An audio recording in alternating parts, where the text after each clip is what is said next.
The word hit Effie Hurst like a slap across the face, sharp and final and completely without warning. No. Calvin Boone had not even looked up from the deed papers spread across his kitchen table when he said it. He had simply spoken the word into the air between them as if it weighed nothing at all, as if she weighed nothing at all. And then he had returned his attention to the land documents in front of him with the same calm, unhurried focus a man might give to a particularly ordinary Tuesday afternoon. Effie stood in the doorway of the Boone farmhouse, her knuckles white around the handle of the basket she had carried 3 miles in the September heat, and she felt something she had not expected to feel, not embarrassment, not shame, not even the mild disappointment she had braced herself for on the long walk over. What she felt was fury. "You have not even heard what I came to say," she said. "I know what you came to say." He turned a page. The oil lamp on the table threw long shadows across his face, making him look harder than he probably was, though Effie was not prepared to give him the benefit of that particular doubt right now. Every woman in Harlan County knows what to say. They have been rehearsing it since August. "I am not every woman in Harlan County."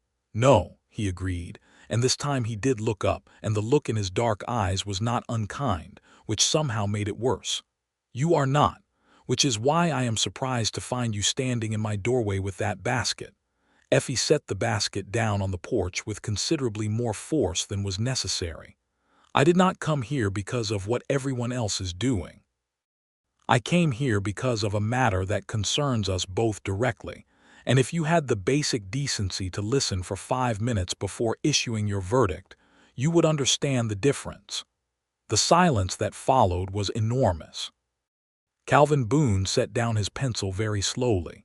He turned in his chair to face her fully for the first time, and Effie saw that she had surprised him, which gave her a small, fierce satisfaction that she immediately tried to bank down because this was not the time for satisfaction. This was the time for strategy. "Close the door," he said. "You are letting in the moths." She did not move. "Please," he added, and the words seemed to cost him something.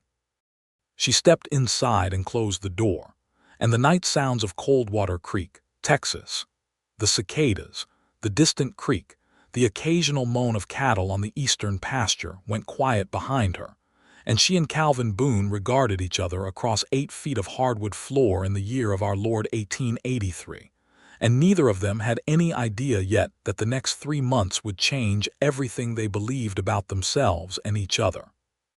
But to understand how Effie Hurst came to be standing in that doorway on a September evening, basket in hand and fury in her chest, you had to go back to the beginning of the summer, to the town meeting that had set the whole terrible, wonderful machinery in motion. Coldwater Creek sat in the Edwards Plateau region of central Texas, a town of approximately 400 souls that had clawed itself out of the limestone and cedar brush over the preceding 2 decades, with the particular stubborn energy of a place that had no reason to exist, but had decided to exist anyway. There was a post office, 2 mercantile stores, a livery stable, a church of the Baptist persuasion, a schoolhouse, a doctor's office that also served as the dentist's office, and 3 saloons, which said something about the priorities of the population. The creek for which the town was named ran cold and clear from a limestone spring a mile to the north, and in the summer heat it was the closest thing to paradise the residents were likely to find on this side of the afterlife. Calvin Boone had come to Coldwater Creek in 1879, when he was 26 years old, with a borrowed horse, $200 in gold, and a reputation that had preceded him from the Panhandle by approximately 4 days. He had bought 300 acres of the most difficult land in the county, rocky, cedar-choked, cut through with dry gullies that flooded unpredictably, paid a fair price for it, and then proceeded to work it with a singular, relentless determination that had eventually impressed even the most skeptical of the old ranchers who had watched him arrive and privately wagered on how soon he would fail. By 1883, the Boone place ran 400 head of longhorn cattle, had a well that never ran dry, a farmhouse that was solid if not elegant, and a reputation for producing some of the finest horses in the county as a secondary enterprise. Calvin Boone was 30 years old, prosperous by the standards of the region, physically imposing in the quiet way of a man who had spent years doing hard labor, and completely, stubbornly, bewilderingly single. This last fact was not for lack of trying on the part of Coldwater Creek. The trying had escalated considerably after the death of Rupert Hale, who had been Coldwater Creek's unofficial matchmaker, its postmaster, and its most enthusiastic gossip all in one cheerful package, and whose widow, Martha Hale, had taken over all three functions with even more efficiency and considerably less cheerfulness after his passing in the spring. Martha Hale had opinions about the unmarried state of Calvin Boone, and she was not the kind of woman who kept her opinions to herself when they could so easily be shared. The town meeting in June had started, ostensibly, as a discussion about the new water rights legislation coming out of Austin, which was a real and pressing concern for every rancher and farmer in the county. But somewhere between the third agenda item and the fourth, Martha Hale had steered things in a direction that would have impressed a riverboat pilot, and suddenly, the assembled residents of Coldwater Creek were discussing the matter of Calvin Boone's bachelor status with the same focused energy they had been applying to water rights, which was saying something. Calvin Boone had not been present at this meeting. He had been 40 miles away at a horse auction in San Marcos, a fact that Martha Hale had carefully verified in advance. The problem, as Martha presented it, was not merely that Calvin Boone was unmarried. The problem was that Calvin Boone was unmarried and prosperous, and showing absolutely no signs of remedying the first condition, despite the existence of the second. And there were eligible women in Coldwater Creek, and in the surrounding ranches and farms who deserved the opportunity to present themselves as candidates for the position of Mrs. Calvin Boone, and it was, Martha concluded with the air of someone making an entirely reasonable legal argument, practically a civic duty for the community to facilitate those introductions. What followed was both more organized and more absurd than anyone outside of it might have expected. A list was drawn up. The list contained 7 names. These were women who were, in the collective judgment of the assembled town meeting, suitable candidates for the role of wife to Calvin Boone, and the plan was that each of them would, over the course of the summer, find occasion to call upon Mr. Boone at his property or to arrange a meeting in town, equipped with the moral support of community consensus and whatever personal charms they possessed. Effie Hurst was not on the list. This was not because Effie Hurst was unsuitable by any objective measure. She was 24 years old, educated at a school in San Antonio, where her aunt had lived before that aunt's death, possessed of good health, reasonable looks, a sharp intelligence that some people found charming and others found unsettling depending on their own relationship with intelligence. And she was, by any practical assessment, a perfectly viable candidate for matrimony. She was not on the list because she was considered, in the particular social calculus of Coldwater Creek, to be already spoken for by the understanding, never formally stated but universally acknowledged, that she and Jed Pryor, who ran the feed store on Main Street, were moving in the direction of engagement. They had been moving in that direction for approximately 3 years, which was the kind of gradual progress that would have been considered unremarkable for a glacier, but was beginning to attract comment in a town of 400 people. What the town did not know, because Effie had not told anyone, was that the understanding between herself and Jed Pryor had quietly dissolved in April, when Jed had informed her, with the particular mix of guilt and relief that characterized a man delivering news he had been holding onto for too long, that he had begun corresponding with a woman in Galveston whose father owned a shipping concern, and that things had progressed to the point where he felt obligated to disclose this development. Effie had thanked him for his honesty, walked home, sat in her kitchen for approximately 45 minutes processing the information, and then got up and made dinner, because the chickens did not care about her romantic situation and they still needed to be fed. She had not told anyone about the dissolution of the prior understanding. She was not sure, even now, why she had kept it quiet. Partly it was pride, the simple human disinclination to advertise one's own reversal of fortune. Partly it was that the understanding had never been formal enough to require a formal dissolution. And partly, and this was the part she examined least carefully, it was that she had not been certain, even in April, that she was particularly heartbroken about it, and the absence of heartbreak had seemed like a thing that required examination before it could be shared. She had done that examination over the course of the summer, and what she had found at the bottom of it was this: she had been comfortable with Jed Pryor. She had liked him well enough. But she had never felt, in 3 years of moving gradually toward him, the particular urgency of a woman who was genuinely afraid of losing someone. And that absence, she thought, said something important about what the thing between them had actually been. She had not discussed any of this with anyone, and so in June, when the list was drawn up and the campaign to marry Calvin Boone was launched, no one had thought to put Effie Hurst's name on it, because everyone assumed she was effectively accounted for. The campaign had not gone well.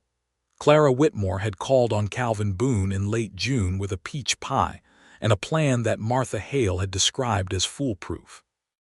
She had returned to town 2 hours later with the uneaten pie, an expression of dignified injury, and the information that Mr. Boone had been perfectly polite, thanked her for her visit, eaten one piece of the pie, and declined to pursue any further acquaintance. Dorothea Lange, who was generally considered the strongest candidate by virtue of being pretty, good-tempered, and the daughter of the largest landowner in the valley, had tried in July and fared no better. She had managed 2 visits, during the second of which Calvin Boone had apparently said something so honest and so carefully kind that she had come away from it with a better opinion of him than when she had started, but no more matrimonial prospects than before. The summer had progressed through its parade of politely declined candidates. Each woman came back with roughly the same report. He was courteous, he was not cruel, he did not dissemble, and he was not interested. The word no had apparently become something of a theme. Though he said it, everyone agreed without any particular dramatic flair, which was in some ways more devastating than rudeness would have been. By late August, the list was exhausted. Martha Hale was reconvening for strategy sessions. There was genuine bafflement in the community about what exactly Calvin Boone was waiting for, or what he wanted, or whether he had perhaps made some private vow that no one knew about. It was during this period of community bafflement that Effie Hurst had begun to notice something about herself. She was paying attention to Calvin Boone, not in the way the rest of the town was paying attention to him, with the collective fascination of people trying to solve a puzzle. She was paying attention in a different way, the way you notice a thing that has been in your peripheral vision for a long time and then suddenly comes into focus, and you realize it has been there all along, and you simply had not turned your head far enough to see it directly. She noticed, for instance, that when she saw him at church on Sundays, he attended with a regularity that suggested genuine conviction rather than social obligation. He sat 3 rows ahead of her and slightly to the left, and that he never sang the hymns, but his lips moved with the words as if he knew them all and preferred to say them rather than declare them. She noticed that at the general store, he was unfailingly patient with old Mr. Beckett, who was going deaf and required everything to be said twice. She noticed that he had, in May, quietly fixed the section of fence along the road bordering the widow Marsh's property without being asked, and without mentioning it to anyone, and she knew this only because she had happened to be driving the widow's trap along that road the following day, and had recognized the quality of the work as his. She noticed, most acutely, the thing that no one else seemed to have processed properly, which was that Calvin Boone did not say no to those women because he was cold or proud or damaged or wedded to his land in some manner that precluded human connection. He said no to them because none of them were quite real to him. She could not have explained how she knew this, but she knew it the way you know a thing you have observed carefully over time, through the accumulation of small evidence that adds up to a picture. He was waiting for something, or someone, something true. It was this knowledge, crystallized one afternoon in late August when she was watching him walk through the cattle market with that unhurried, self-contained manner that was entirely his own, that had produced the decision she had been examining carefully for 3 weeks before she acted on it. She was not going to do what the others had done. She was not going to arrive at his door with a pie and a plan endorsed by Martha Hale's committee. She was going to arrive with a real problem that required his specific help, because she was, in fact, facing a real problem, and if there was anything she had observed about Calvin Boone, it was that he responded to genuine need with genuine assistance. The problem was this. Effie Hurst had, that summer, inherited from a great uncle she had never met in person, a parcel of 40 acres adjacent to the Boone property's eastern boundary. The great uncle, one Harold Fenwick, had apparently remembered her in his will because she was one of the few relatives who had bothered to write him letters during his long widowhood, and she had written those letters partly out of genuine kindness, and partly because she found his letters in return to be among the most interesting things she received by post. He had died in July, and his executor had informed her in August that the land was hers, along with a deed that had some irregularities that needed to be sorted, a tax situation that required navigation, and a water rights question that was directly tied to Calvin Boone, because the spring that fed the creek running through her new property also crossed a corner of his land. She had legitimate, practical, non-invented reasons to speak with Calvin Boone about the water rights question in particular. She also had, she was honest enough to admit to herself, a desire that was less purely practical, a desire to sit across a table from him and speak plainly and see what happened when two people who were both, she sensed, a little tired of the performance of things simply had a real conversation. That was what had brought her to his door on the September evening with a basket that contained, not a pie, but a collection of relevant documents, a plat map she had drawn herself based on the county survey records, and 2 apples from her tree because she had been hungry and had eaten one on the way over and brought the second one out of the vague guilt of symmetry. And that was where the story had begun, with the door and the word no, and the moths and the oil lamp, and the two of them looking at each other across 8 feet of hardwood floor. Calvin Boone looked at the documents she spread across his table with the plat map on top, and she watched the moment his expression shifted from the guarded courtesy he had apparently been deploying all summer to something more like genuine attention, the kind that cannot be manufactured. "Where did you have this drawn?" he asked, pulling the plat closer. "I drew it myself, based on the survey records at the county office." He looked up. The survey records for this section are in Comanche script on the original Spanish grant documents. Half the county office staff cannot read them. "I know. I borrowed a reference text from the land agent in Mason and worked through them. It took me 4 days." She paused. "I may have made errors. That is partly why I wanted to discuss it with someone who knows this land." There was a silence that was different in quality from the earlier silence.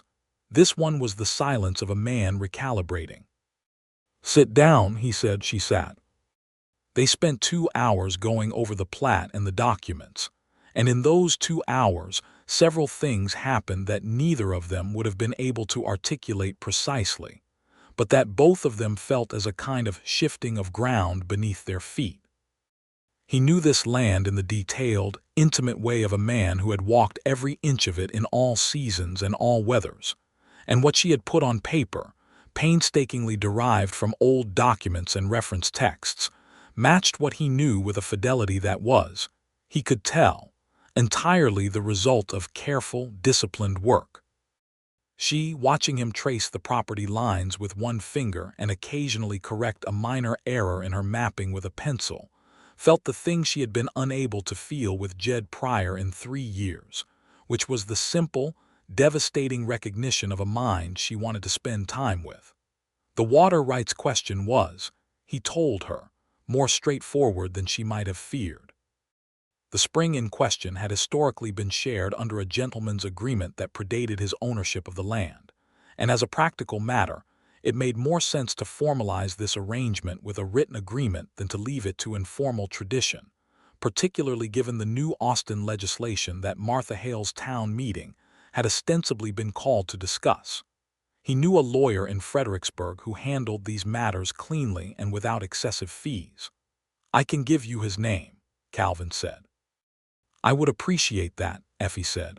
There was another pause, and then he said, "The other questions, the deed irregularities and the tax situation, those are more involved. Do you have a copy of the probate judgment from the executor?" She produced it from the basket.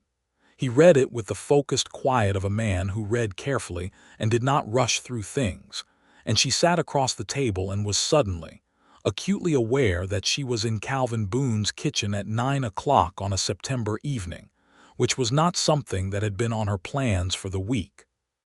"There is a lien on the property from a creditor of your Grey-Tunkles that needs to be cleared before the deed can be transferred without complication," he said. "The amount is small, but it has to be paid, and it has to be paid with documentation, or the county recorder's office will hold up the transfer." "How much?" he told her. It was, in fact, not a large sum, but it was more than Effie had readily available, and she had been aware of this problem since reading the executor's letter and had been turning it over without resolution. "I can advance you the amount," Calvin said, in exactly the same tone he had been using to discuss water rights easements. Effie stared at him. "I beg your pardon." He looked up from the document. "It is a simple transaction. You would pay me back when the deed transfers and you have clear title. The land is worth 30 times the lien amount once it is clear. It is not a charitable gesture. It is a practical loan." "I know what it is," she said. "I am simply not in the habit of accepting loans from people I barely know." "We have now spent 2 hours discussing water rights and probate law," he said. "I consider that a reasonable beginning to an acquaintance." She looked at him for a long moment. He met her gaze with that steady directness that was, she was beginning to understand, simply how he faced everything, not a pose, just a fact about him. "I will think about it," she said. "That is fair." She gathered her documents and stood, and as she did, the practical part of her brain that had been driving this excursion presented a small, clear argument. She had come here for 2 reasons, one of which was the land question and one of which was not, and the second one had not yet been addressed and might not be unless she addressed it herself. "Mr. Boone," she said, "I am aware of what happened this summer with the women who came to see you." He said nothing. "I am not one of them," she said. "I was not on whatever list Martha Hale assembled. I was not sent here by anyone. I came here because I needed to talk to someone about this land, and because you are the most knowledgeable person in the county about that specific piece of ground. Those are the honest reasons I am here.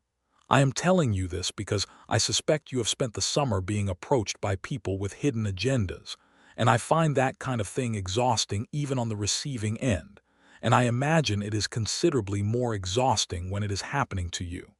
He was very still. "I do not have a hidden agenda," she continued. "I am a practical woman with a land problem. You have been helpful. I am grateful. Good night." She picked up her basket and walked toward the door, and she had her hand on the latch when he said, "Miss Hurst." She turned. He was standing now, and in the lamplight he looked like a man who had made a decision, though what the decision was she could not quite tell. "Come back on Thursday," he said. "I will have the lawyer's information and a draft of the water rights agreement for you to look over." "Thursday," she said. "And bring both plat versions. I want to check the secondary survey reference." "Both versions," she said. "Good night, Mr. Boone." She walked out into the warm September night, and the cicadas were loud and the stars were very bright, and she walked the 3 miles home with something that felt, she thought, suspiciously like happiness, though she was careful not to trust it too quickly, because she was a woman who had learned to examine her own feelings before she spent them. Thursday arrived, and she came back, and they went over the secondary survey reference, and he was right that she had made a small error in the northwest boundary calculation, and she was right that his estimate of the spring's flow rate was slightly optimistic based on the dry year records at the county office, and the discussion that followed these two discoveries was, by any external measure, entirely technical, but it had the quality of something else. The quality of two people who were genuinely enjoying the fact of each other. He made coffee. She had never had coffee made by someone who clearly took it seriously, who ground the beans fresh and timed the water temperature with the kind of attention that suggested it mattered. And she drank it and did not say anything about it because she thought if she mentioned it he might become self-conscious, and she did not want that. She came back the following Thursday and the Thursday after that, and by October the Thursdays had acquired a shape and a texture that she had stopped pretending were entirely about the land matter, though the land matter was real and was being properly and methodically addressed. The town was noticing. Martha Hale, who noticed everything, had noticed by the second Thursday. By the third Thursday she had mentioned it to her friend Rosa Gutierrez, who ran the restaurant on Main Street, and Rosa had mentioned it to her husband. And by the fourth Thursday it had become a topic of general speculation that was conducted, somewhat to Effie's irritation, in the particular hushed tones that people use when they think they are being subtle and are absolutely not. Clara Whitmore had said something to Effie at the Mercantile that was outwardly friendly and inwardly sharp, along the lines of how lovely it must be to have the opportunity to get to know Mr. Boone so well in a professional capacity, and Effie had agreed that it was indeed lovely and moved on to the flour barrels before the conversation could develop further edges. She had not told Calvin any of this, but she suspected he knew. He was not a man who missed things. It was on the fifth Thursday in mid-October that things shifted. They had been sitting at his kitchen table, which had become their table in the sense that each of them automatically took the same chair, and the coffee had been drunk, and the latest draft of the water rights agreement reviewed and set aside, and there was a companionable pause of the kind that had become natural between them, the kind that does not require filling, and Effie was looking out the window at the last of the evening light on the western hills when Calvin said, quietly, "I should tell you something." She turned to look at him. He had his hands around his coffee cup in that way he had, not holding it, just resting his palms against the ceramic warmth of it, and he was looking at the table. "The women who came here this summer," he said, "I was not unkind to them." "I know," she said. "No one said you were unkind." "I want to explain it," he said. "Not for the sake of the town, for you." The fire crackled. She waited. "I came here 4 years ago from the Panhandle. Before that I was in Kansas for 2 years. Before Kansas I grew up in Arkansas, in a small town not so different from this one." He paused. "My mother died when I was 12. My father remarried twice after that, and both marriages were, I do not want to use the word unfortunate because that word is too small for it. But there were things I saw in those houses that I was young enough to absorb and old enough to understand." Another pause. "I decided early on that if I ever married I would not do it for convenience, or for the resolution of loneliness, or because it was the next logical step on some path someone else had laid out. I would do it because I found a person who was genuinely real to me, not a role, not a suitable arrangement, a person." Effie was quiet for a moment. Then she said, "And the women this summer were not that. They were performing a role," he said, "very capably in most cases, but performing, because Martha Hale's committee had sent them." "Yes." She looked at him and he looked at her, and the thing that had been building over 5 Thursdays was suddenly very present in the room, neither of them pretending it was not there. "I was not sent by anyone," she said. "I know," he said, "and I am not performing. I know that too." The fire popped softly. Outside, the wind moved through the cedar trees, with a sound like quiet water. "I need to tell you something as well," she said, because she had decided, weeks ago actually, that if they ever arrived at this particular precipice, she was not going to make him climb it alone. "I was presumed to be attached to a man named Jed Pryor. The attachment dissolved in April. I have not told anyone, which means the town thinks I am still accounted for, which means no one thought to put me on Martha Hale's list even if they otherwise might have." He absorbed this with that particular stillness of his. "Pryor," he said, "he left for Galveston in September." "Yes. I saw you the day he left. You were at the post office. You did not look heartbroken." She considered this. "Because I was not heartbroken," she said, "which told me something important." "What did it tell you?" "That I had been confusing comfort with love," she said, "and that I did not want to make that mistake again." The wind moved through the cedars again. The lamp between them was warm and steady. "Effie," he said, and her name in his voice was different from how anyone else said it. She was not sure she could have explained the difference, but she felt it the way you feel a shift in air pressure, a change in something fundamental. "I am not a man who moves quickly."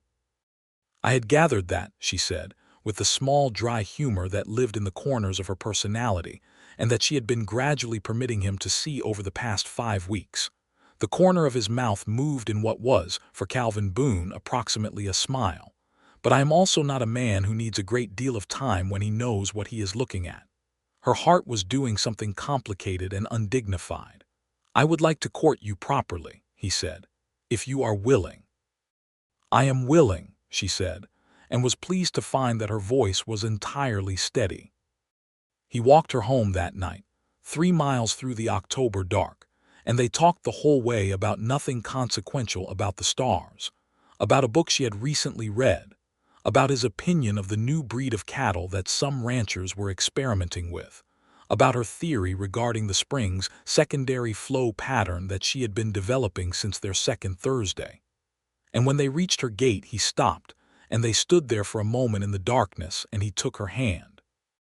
Just held it briefly in his, and she felt the warmth of it right through to somewhere she was not certain she had words for.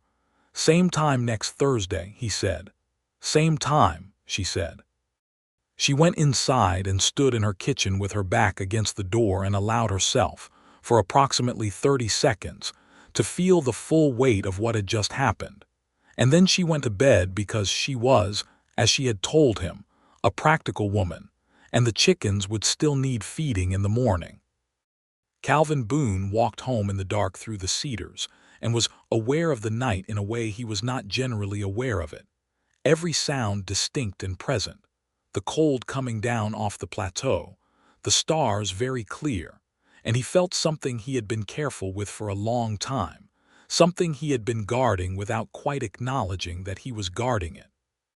He let himself feel it now, walking alone, because there was no one to see it, and the thing he felt was hope, plain and true and extraordinarily powerful. The courtship of Effie Hurst and Calvin Boone was, by the standards of what Coldwater Creek had been hoping for all summer, somewhat anticlimactic. There were no grand gestures. There was no drama of the publicly declared, dramatically staged variety. There were Thursday evenings that became Saturday afternoons that became Sunday walks after church, and anyone paying attention, and everyone was paying attention, could see the thing between them gradually becoming visible in the way that two people who are genuinely falling in love are entirely unable to hide it no matter how composed they are individually. Martha Hale, who had organized the entire summer's campaign that Effie had not been part of, was having a complicated reaction to these developments. On the one hand, the outcome she had desired had apparently arrived by a route she had not planned. On the other hand, the route she had not planned was making her feel things that were difficult to classify neatly, because Martha Hale was, beneath the organizing and the agenda setting, a woman who genuinely cared about the people in her town, and what she could see. What she was honest enough with herself to acknowledge she could see was that Calvin Boone looked, when he was near Effie Hurst, like a man who had found solid ground after a long time walking on uncertain terrain. "It is the right thing," Rosa Gutierrez said to Martha one afternoon in November, over coffee at the restaurant, in the frank way that Rosa had about everything. "Whatever you planned, whatever you did not plan, these two are right for each other." Martha was quiet for a moment. "I know," she said. "I just wish I could claim credit for it." "You can claim credit for everything up until the point where your plan failed," Rosa said, "which is most of the work, really. You created the conditions. I did not include her on the list. No. But you created enough of a stir that she paid attention, and a woman like Effie Hurst, once she pays attention to something, is not going to let bureaucratic oversight stop her." Martha laughed despite herself, and the complicated feeling eased somewhat. November in Coldwater Creek brought the first cold fronts down from the north, blue sky days with a sharp edge to the air and nights that crept toward freezing. And Effie had taken to bringing her plaid traveling coat on the Saturday afternoons when she walked to the Boone place. And Calvin had started keeping a pot of cider warming on the stove on Saturday afternoons, because he was a man who paid attention. One Saturday in mid-November, they were riding out to look at the spring that served as the subject of the water rights agreement, which had by this point been drafted, reviewed by the lawyer in Fredericksburg, and was ready for signing. The ride was the occasion for a final inspection of the spring and the property boundary, and it was also, though neither of them said so, simply an excuse to spend several hours in each other's company on horseback, which was an activity that Effie had discovered she enjoyed more than almost anything else, partly because she was a good rider, and partly because riding with Calvin was a particular kind of pleasure. He did not talk constantly or perform. He simply rode, and you could talk or be quiet. And either was easy. The spring was in a limestone hollow, cedar-shaded, the water very clear and cold even in the dry season. They tied the horses and walked the boundary line, and Effie was writing notes in the small notebook she carried everywhere, and Calvin was pointing out the survey markers that confirmed her boundary calculations, and she stepped on a wet limestone slab, and her footing went out from under her with no warning at all. She would have gone down hard on the rock, but Calvin was right beside her, and his arm was around her in the instant before she hit, bracing her and pulling her upright simultaneously, and she found herself standing with her back against his chest and his arm across her, and for a moment neither of them moved, and she was aware of every point of contact between them with a sharp, clarifying intensity. "All right," he said, close to her ear. "Yes," she said, and turned her head slightly, and he did not move his arm, and they were very close, and she turned a little more, and then she was looking up at him and he was looking down at her, and they were both entirely still. He kissed her. It was brief and careful and certain, the way he did everything, and when he pulled back slightly he was watching her face with the same focused attention he gave to everything that mattered to him, and she realized with a small, clarifying shock that she mattered to him the same way, that she was, to him, in the same category as the things he was most careful about. "I have wanted to do that since the second Thursday," he said. "Only since the second," she said, and her voice was not entirely steady. "Since the first, if I am being precise about it," he said, "but I was trying to be responsible." She laughed, which broke the particular tension of the moment into something warmer and more comfortable, and he was smiling properly for the first time she had ever seen, a real smile that was entirely his own, and she thought it was possibly the finest thing she had ever seen in her life, which she recognized as a completely excessive reaction to a smile, but was prepared to defend. They signed the water rights agreement the following week. The deed to her 40 acres transferred cleanly after the lien was paid, and she had repaid Calvin's loan within a fortnight of the transfer, which he had accepted without comment, and she had offered without apology, because they both understood the difference between a practical transaction and a romantic gesture, and had been careful to keep the two things in their proper categories. December arrived and brought Christmas preparations and the particular social intensity that the holidays generated in a small town, and Effie and Calvin were seen together at the church Christmas concert, and at the community dinner that Martha Hale organized, and the sight of them together had become, by this point, simply a fact about Coldwater Creek, as unremarkable and as reassuring as the fact of the creek itself. It was at the Christmas dinner that Reverend Cobb, who had been observing the situation with pastoral interest, found an opportunity to speak to Calvin briefly by the coat hooks near the door, and what he said was simply this: "Son, if you are as certain as you appear to be, do not make her wait on ceremony."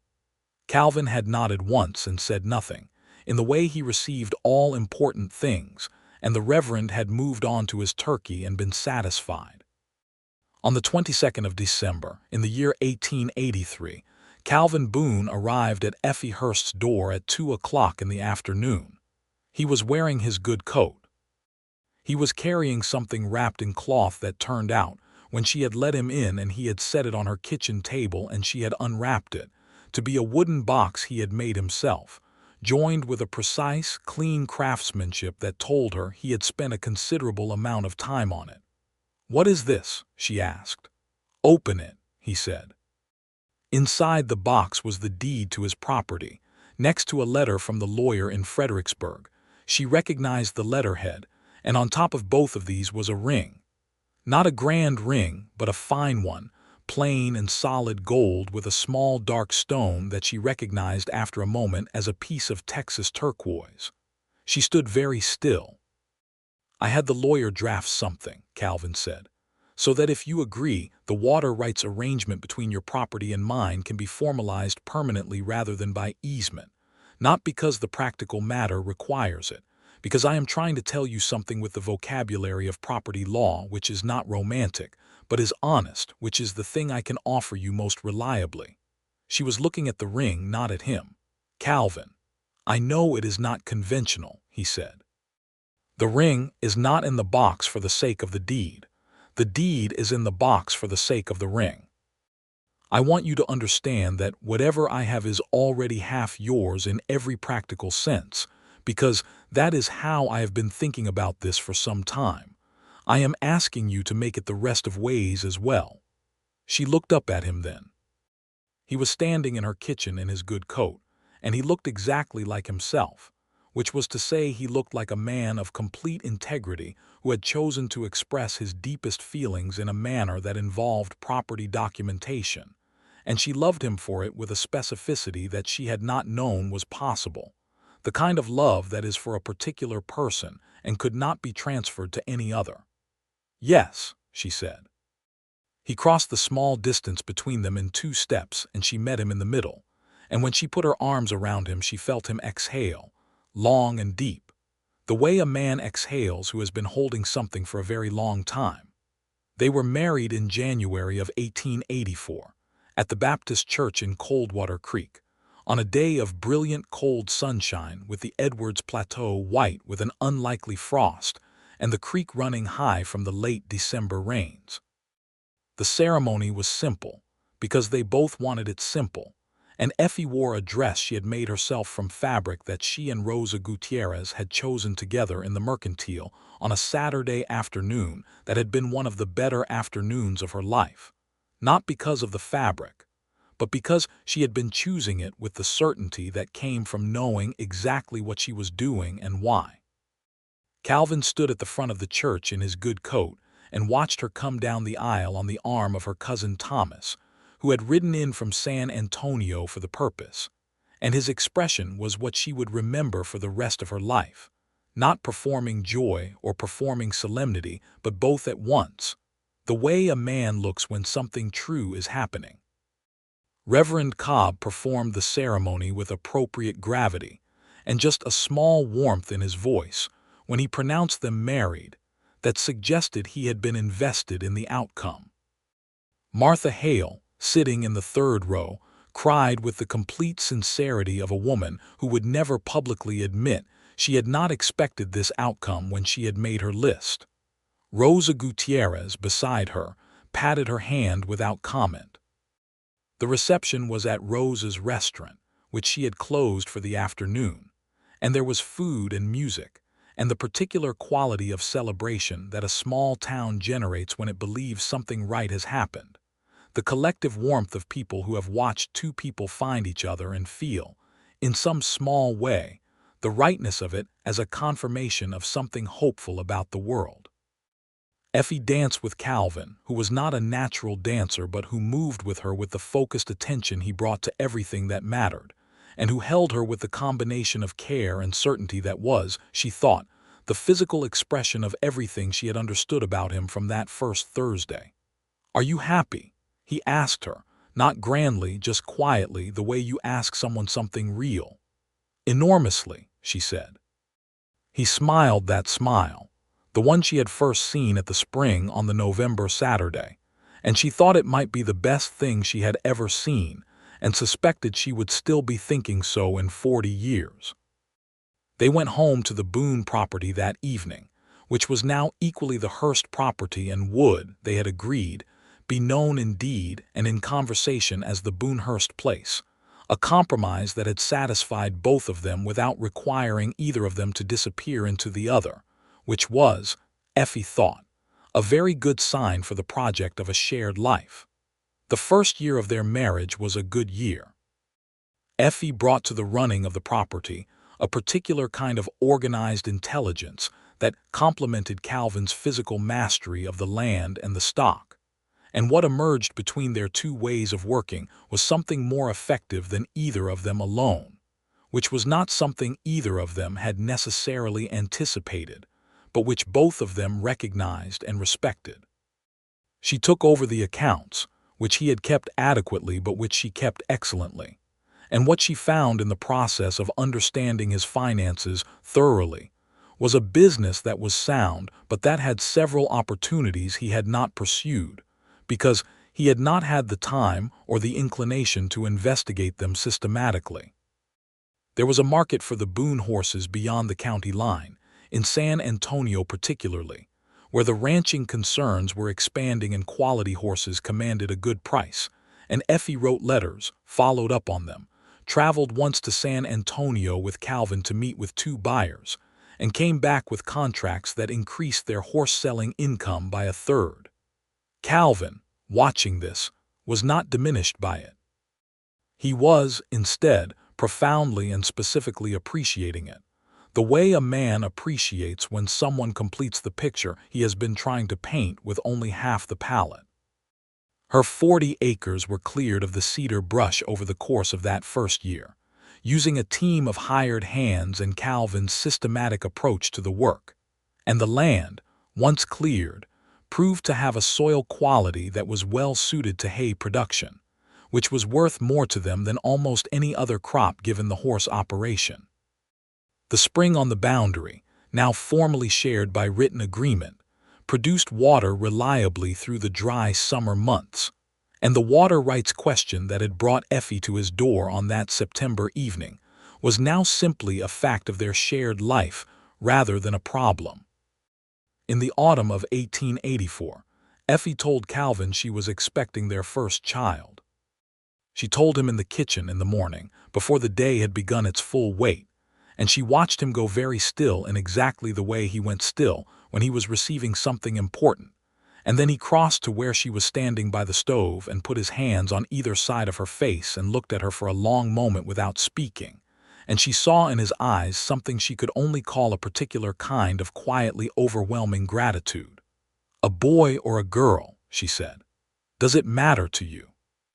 "It does not matter," he said. "I just want you both to be well." She was well. The pregnancy was not easy in its latter months, because her frame was slight and the child was, as the doctor noted with professional directness, quite large, but she was strong in the way of a woman who had been doing real physical work her whole life, and in April of 1885 their son was born, a large and vigorous boy with Calvin's dark eyes, and as the months passed, an increasingly evident copy of Calvin's serious, focused manner, though with a tendency toward sudden delighted laughter that was entirely his own. They named him Henry. Henry Boone, or, when Effie was writing his full name in the family Bible, Henry Fenwick Boone, the Fenwick for the great uncle whose gift of 40 acres had set the whole story in motion, a fact that always made Effie smile when she thought about it. Henry's arrival changed the Boone Hurst place in the way that all arrivals change things, redistributing the weight of the days, adding new sounds and new concerns and new sources of wonder.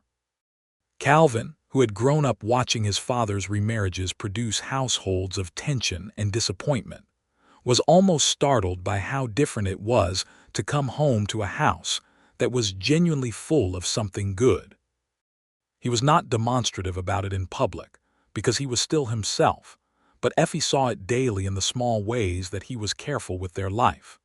The way he came in from the evening work and went directly to check on Henry before he did anything else. The way he sat beside her in the evenings with his knee touching hers while she read and he went over the account she had shown him. The way he said her name still, all these months into marriage, as if it were something specific and irreplaceable. She had not been wrong about him. She had been right in all the ways that counted, and the rightness of it was a daily, practical, extraordinary fact. The years turned. 1885 passed into 86, and 86 into 87, and the Boone Hurst place grew as their income grew. Another section of land purchased in 86. The farmhouse expanded in 87 with 2 additional rooms that Calvin built himself over the late winter and early spring, working in the evenings and on Sundays with the same methodical care he brought to everything. Coldwater Creek grew as well, as Texas grew, the railroad reaching closer and eventually arriving at a town 12 miles east that connected them more fully to the markets of San Antonio and Austin, which was good for the horse operation and good for the cattle market, and brought with it a modest influx of new residents and new commerce that changed the texture of the town in ways that were mostly positive and occasionally complicated. Effie's role in the community had evolved as well, in ways that were both organic and, she suspected, somewhat inevitable given who she was. She had become the person that people brought their records questions to, their deed problems, their tax confusions, the accumulated paperwork puzzles of rural life that required someone with both the patience to read old documents carefully and the systematic intelligence to understand what they said. She did this informally in the manner of the time, but it was real work and she was very good at it. And there were more than a few families in Harlan County whose clear title to their land was a cleaner thing, because of the attention she had given their documents. She noticed, and was quietly troubled by, the situation of several Mexican families in the county whose land grants from the original Spanish and Mexican era were under pressure from new Anglo settlers who were, in some cases, using procedural irregularities to challenge those grants. She brought several of these situations to the lawyer in Fredericksburg, the same one who had handled her own deed and the water rights agreement, and he was a man of sufficient integrity to take the cases seriously, which resulted in at least 3 families retaining land they might otherwise have lost. This was not a solved problem, she knew. It was a problem that ran deep and wide across the Texas Hill Country and beyond, a problem of systematic injustice that her small interventions addressed only in their margins. But the margins mattered to the families inside them, and she did what she could, and she was honest with herself about the limits of what that was. Calvin knew what she was doing, followed it with attention, and on one occasion appeared at the Fredericksburg lawyer's office alongside her to add his testimony about a boundary situation that he had direct knowledge of, which had been decisive. He had done it without discussion, simply arrived at the office on the appointed day and contributed what he knew, and she had looked at him across the lawyer's conference table and felt, again, that clarifying recognition of a mind and a character she had chosen well. In the spring of 1888, when Henry was 3 years old and beginning to show a passionate and slightly alarming interest in the horses, Effie found herself expecting their second child. This pregnancy was easier than the first in some ways and harder in others, and the child, when he arrived in November of 1888, was another boy, smaller than Henry had been but equally vigorous, with Effie's gray eyes and a pair of lungs that made his opinions on the world very clearly known from the first. They named him Samuel.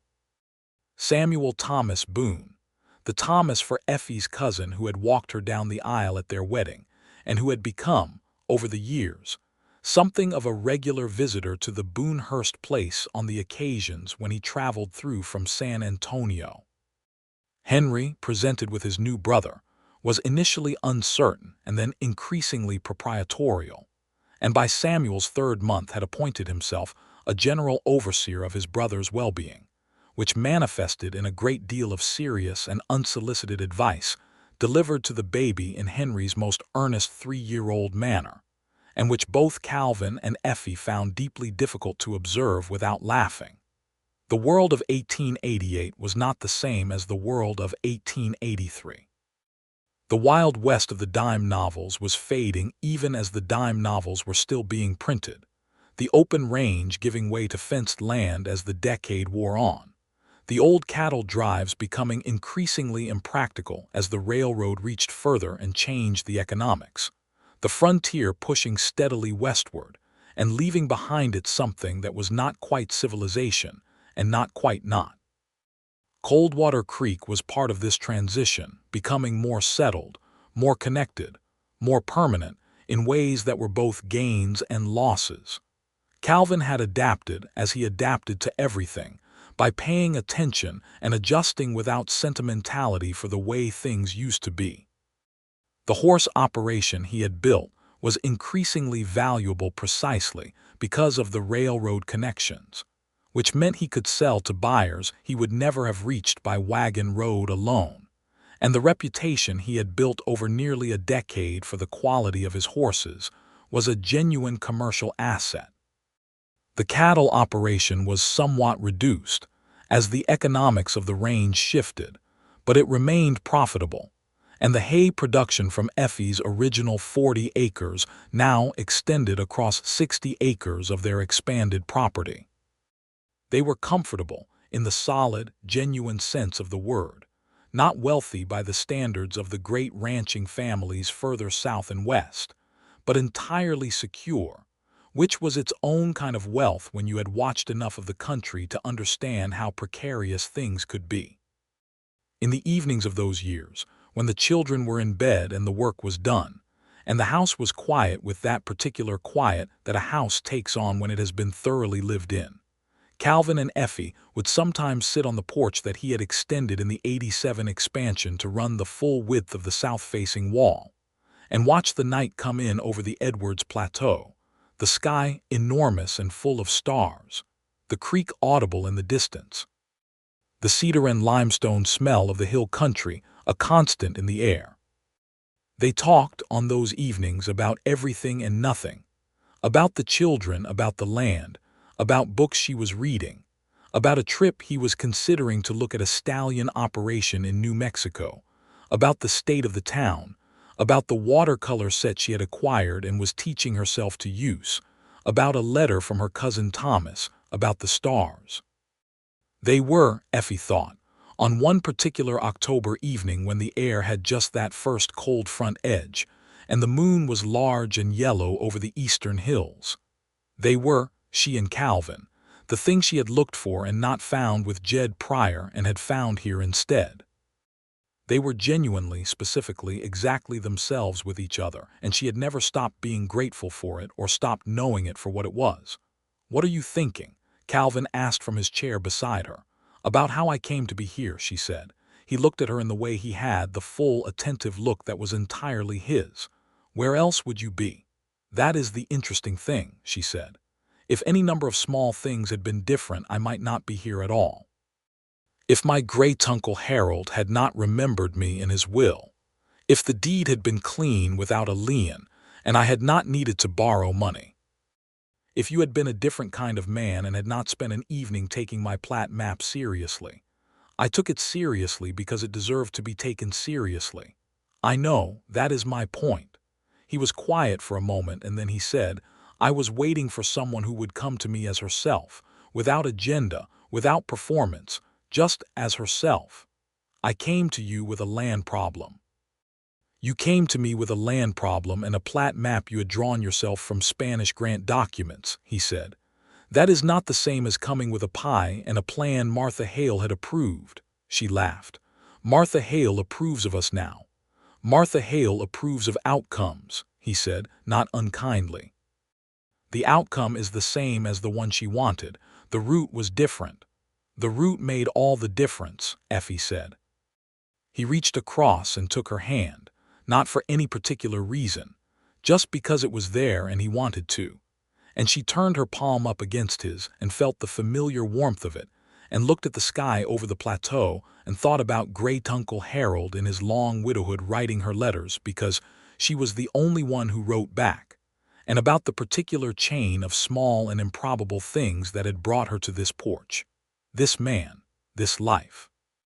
Henry appeared in the doorway in his nightshirt, not asleep yet and fully aware that appearing in the doorway was the strategic equivalent of an inquiry rather than a direct request, which meant it was harder to refuse. I heard something outside, he announced. It was probably an owl, Calvin said. Henry considered this. I would like to see the owl. Owls do not cooperate with requests, Effie said. They come and go as they please. Henry absorbed this philosophical information with the seriousness of a 4-year-old receiving important data about the world. Tomorrow, he asked. Possibly, Calvin said. Go back to bed, Henry.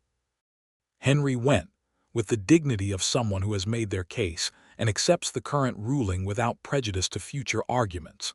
Effie and Calvin sat in the quiet that returned after Henry's small footsteps retreated down the hall, and the moon had risen higher and was silvering the tops of the cedar trees, and the creek was just audible in the distance, cold and clear from the limestone spring it had been running from since before any of them were born. Are you happy?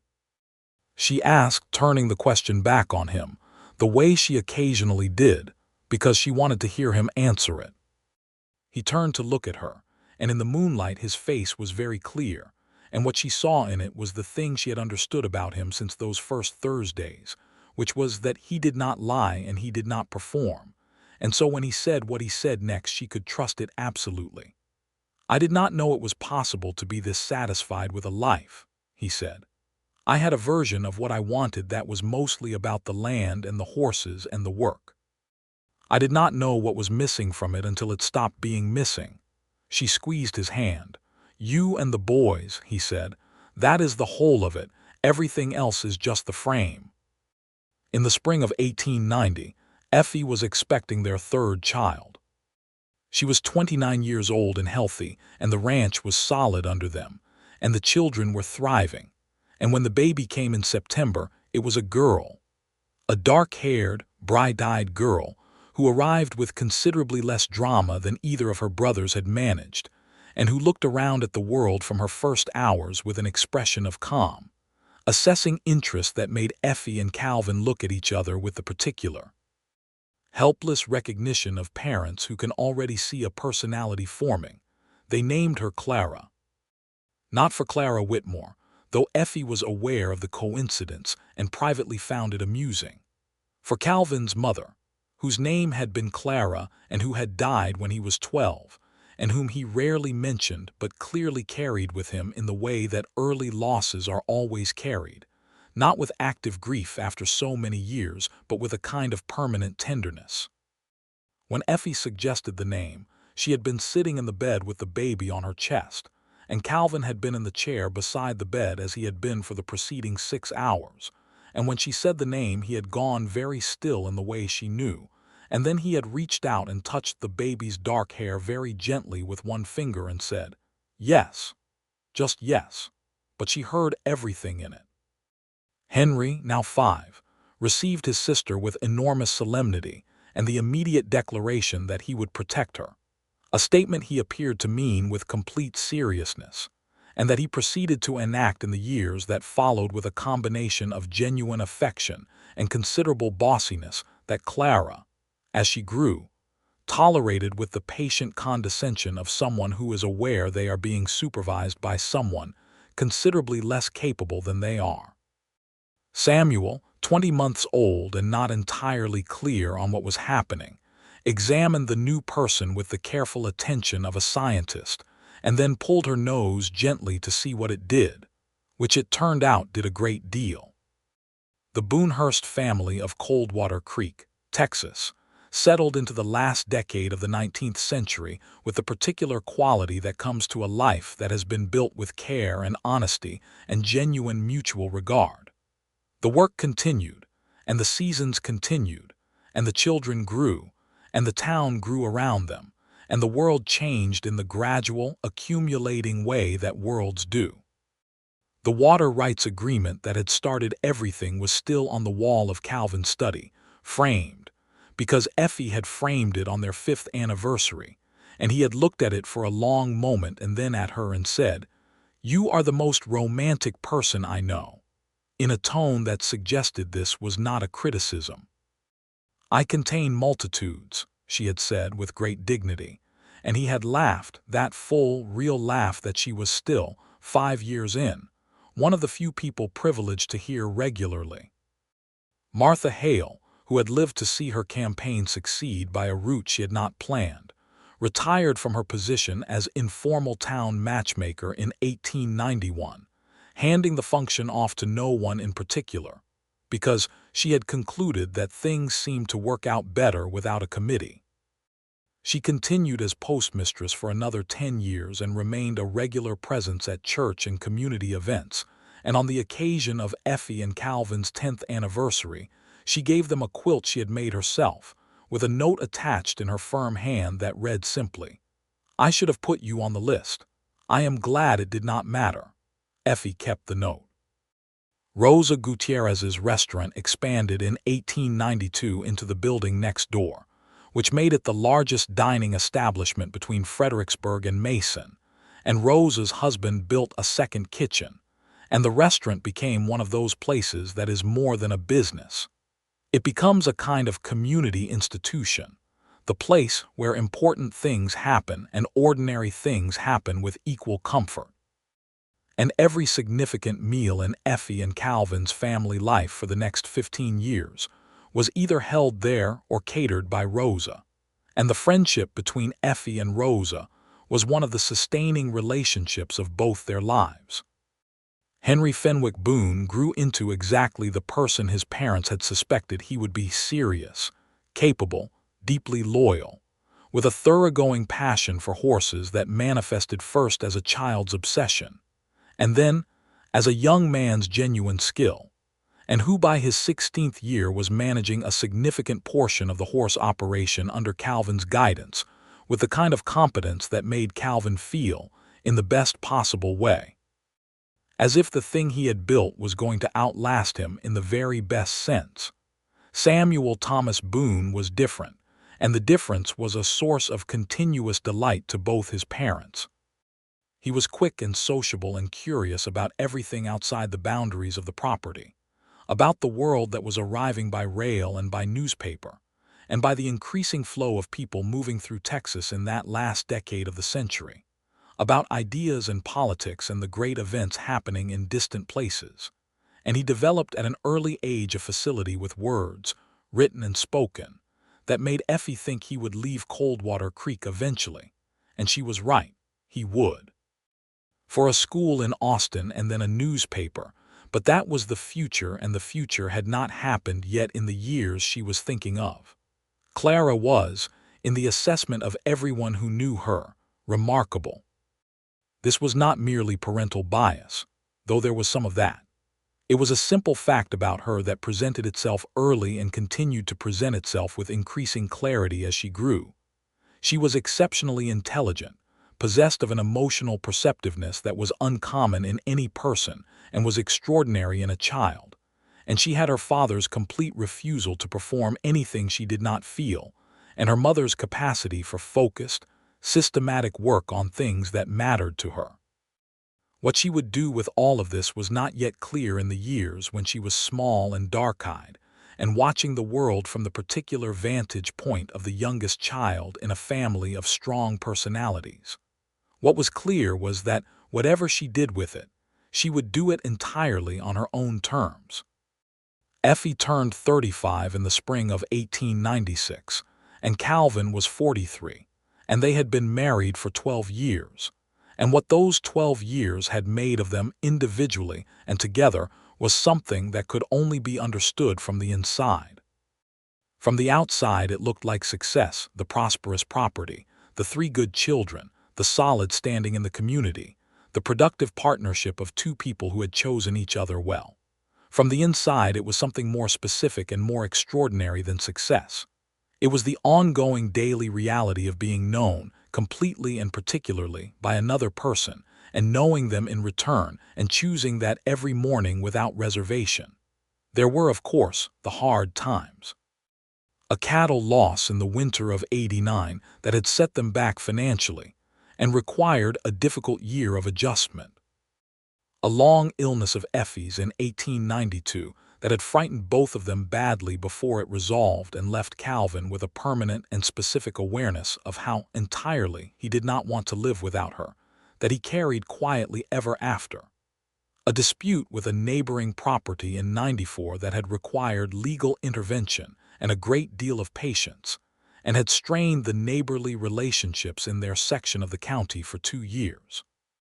Small griefs, accumulated losses, the ordinary difficulties of living a real life rather than an imagined one.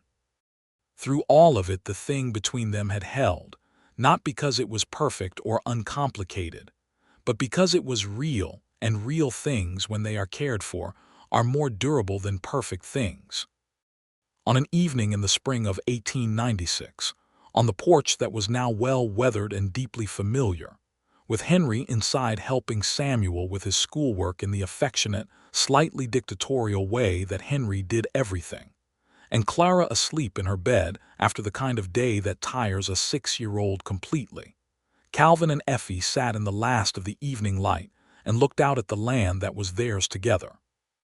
"Do you ever think about the man you were before I came to that door?" she asked. He was quiet for a moment, the way he was quiet when he was thinking about something carefully. "Sometimes," he said, "I think about what I thought I was waiting for and what it actually turned out to be." "What did you think you were waiting for?" "I am not sure I knew specifically. I knew I was waiting for something true, for someone who would come to me as herself and not as a candidate. I had an idea of it, but it was abstract, a principle more than a person. And then a woman came to my door with a plat map she had drawn herself from Spanish grant documents," he said, "and explained to me without any preamble whatsoever that she was there for practical reasons and not as part of a campaign, and the principal became a person very quickly." She turned to look at him in the last of the light. "I fell in love with you in that first 2 hours," he said simply. "I did not say so because it was too soon to say so. But I knew it the way I know this land, the way you know something you have been waiting for without knowing exactly what shape it would take." She had known this, had understood it implicitly through all the years of their life together, but hearing him say it now, plainly, in the evening light on this porch that they had built together, filled her with something she could not quite name and did not need to name. She leaned her head against his shoulder and he put his arm around her, and they sat in the quiet of the plateau evening, the creek faint in the distance, the stars coming out one by one over the eastern hills, the cedar-scented air moving soft and cool around them, and the Boone Hurst place, 340 acres of hard-won Texas ground, was still and full of life all around them. And it was enough, no, more than enough. It was precisely, exactly, irreplaceably what life was supposed to be. From inside the house came the sound of Henry's voice explaining something to Samuel with great patience and increasing volume, which meant the explanation was not going well, and Clara called out in her sleep, a questioning sound, not distressed, just present in her dream, and the creek answered distantly, cold and clear from the limestone spring that had been the subject of a water rights agreement between 2 adjacent property owners. That had been the reason a woman came to a man's door on a September evening in 1883.